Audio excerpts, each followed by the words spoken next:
हमदो सना उस रब के लिए जिसकी रहमत नेमत और माग़फ़िरत का फ़ैज़ान कभी रुकता नहीं। दुआ है मेरा पाक परवरदिगार आपका और हम सब का दामन खुशियों से भर दे, आमीन। अस्सलामु अलैकुम व रहमतुल्लाहि व बरकातुहू। कैसे हैं आप सब?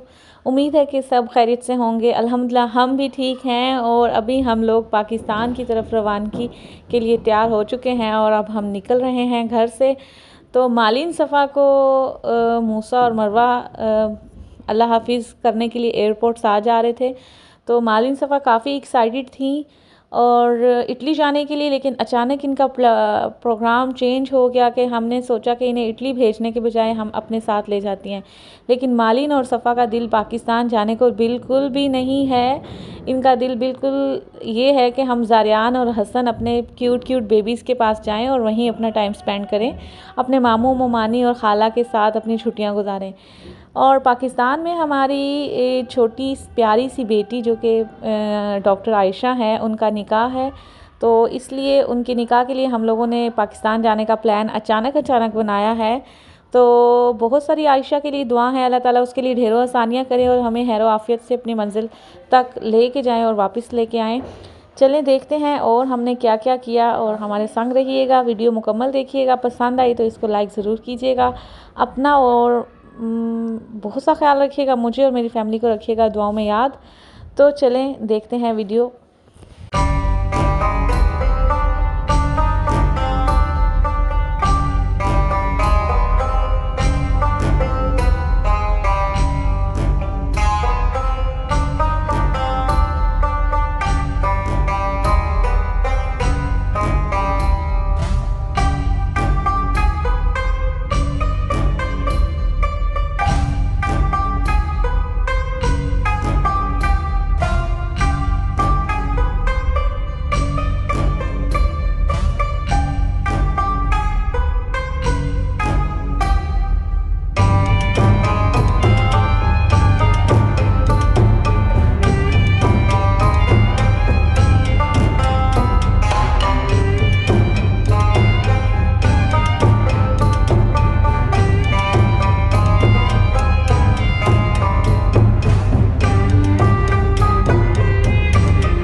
स्पेशल डायबिटिक मेल बोल दिया था, तो ये स्पेशल मेल आया है। अल्हम्दुलिल्लाह, अल्लाह का बहुत शुक्र। देखते हैं इसमें है क्या।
अल्हम्दुलिल्लाह सुम्मा अल्हम्दुलिल्लाह हम लोग पहुंच आए हैं पाकिस्तान के लिए। पहले दुबई। हमारे साथ कुछ मामला ऐसे हुआ था कि मालीन के वीज़े का थोड़ा इशू हो रहा था। ये भी होता है कि हम हर मुल्क में वीज़े के बगैर जा सकते हैं सिवाय पाकिस्तान के। तो मालीन सफ़ा का अचानक वीज़ा लगवाना पड़ा, तो इसलिए सफ़ा का वीज़ा आ गया था, मालीन का वीज़ा आने में देर लगी। तो इन लोगों ने हमें कहा कि हम आपको पाकिस्तान डायरेक्ट नहीं भेज सकते, आप पहले दुबई जाएँ, दुबई में वीज़ा दोबारा से एक्सटेंड करवाएं और फिर उसके बाद आप जा सकते हैं। तो यहाँ हमारे पास कनेक्टिंग फ़्लाइट थी, हमारे पास सिर्फ 1.5 घंटे का टाइम था। हमने दोबारा से अपना सामान यहाँ से सारा लिया और फिर दोबारा से बुक करवाया और फिर पाकिस्तान के लिए फ़्लाइट पकड़ी। ये काफ़ी स्ट्रेसफुल टाइम था, लेकिन अल्हम्दुलिल्लाह सुम्मा अल्हम्दुलिल्लाह हो गया। उम्मीद करती हूँ कि आपको हमारी ये वीडियो भी पसंद आई होगी। अपना रखिएगा बहुत सा ख्याल, मुझे और मेरी फैमिली को रखिएगा दुआओं में याद। अल्लाह हाफ़िज़, अस्सलामु अलैकुम।